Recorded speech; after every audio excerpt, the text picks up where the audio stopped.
for the Champions League via the Europa League final are Tottenham and Manchester United. Can this be their season's salvation?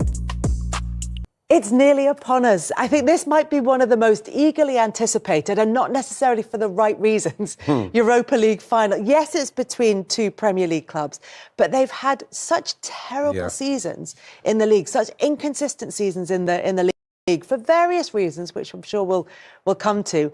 And now one of them will be playing Champions League football next season.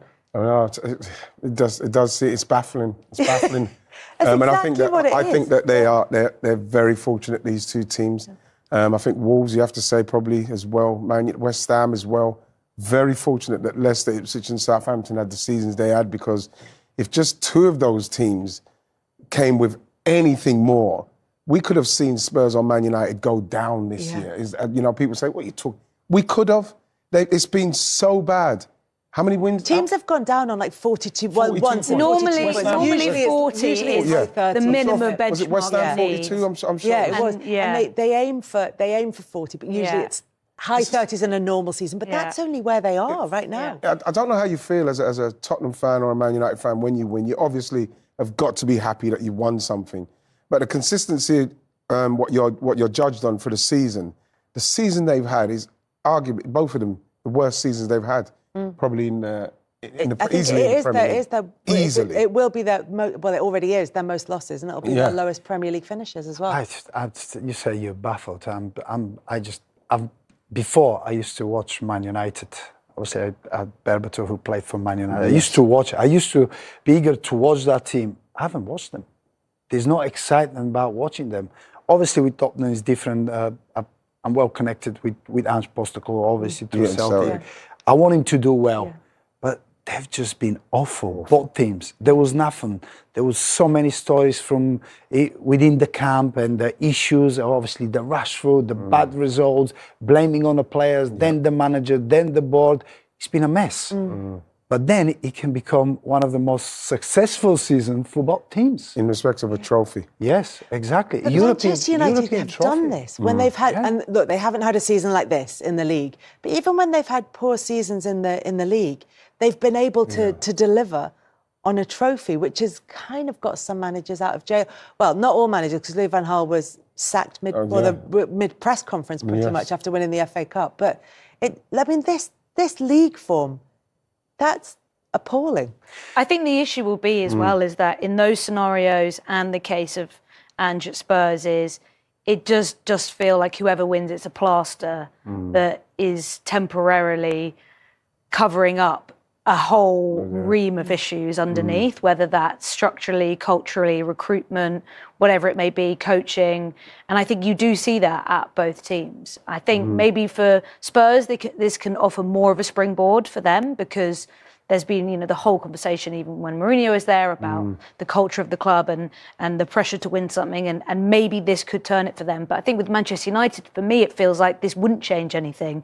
It'd be a trophy, but not much more than that, because the issues run so deep there, whether it's the recruitment of the players and the squad that simply isn't good enough right now, or structurally, when it goes up to the ballroom in the wider issues. So it is, the discourse on it is so remarkable, because it's such a strange scenario to have these two English teams going in who, at this point, could have been in the relegation conversation. It's bizarre. It's interesting you're saying that it won't change anything. Do you think whoever win it, either Man United, Tottenham, they will keep their managers going forward?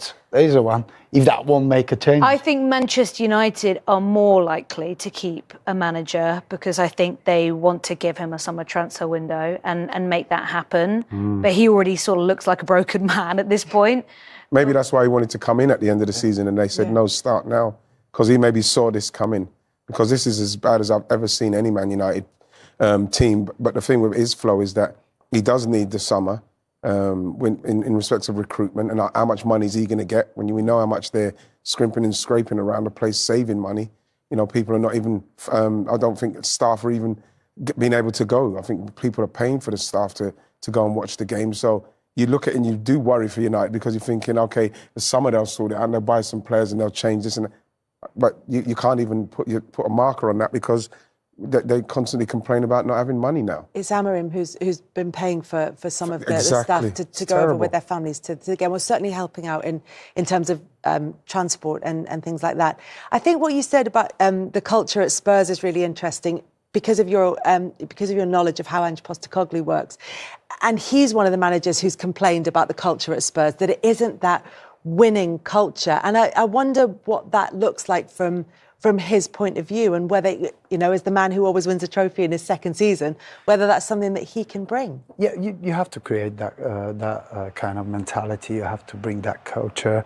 And in fairness, as much as I love Ange Postecoglou, I believe that what he does, he haven't managed to adapt to the English football. Mm-hmm. You have to be able to understand and adapt in certain games. You have to understand the Premier League is completely different. Mm-hmm. You've got every team is good, everybody's got great players, and he haven't managed to do that. Yeah, European football has been great adventure, but he has to understand that he has to become smarter, and if you want that winning culture, he has to bring players and staff and people who believe in that and will follow everything he needs to. Champions League football will certainly help him attract them. So who do we think then?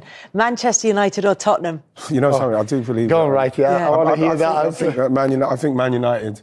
Because almost a history point with them. Yeah, being in that final. And I think as long as you've got Bruno Fernandes in your team and playing against that kind of opposition, you have to fancy Manchester United. I'm going for Spurs. And confidently going for Spurs as well. Yeah, I confidently going for Spurs. I believe that if they click, they do play some incredible football. I think that will be the last chance for maybe Ange to save his job.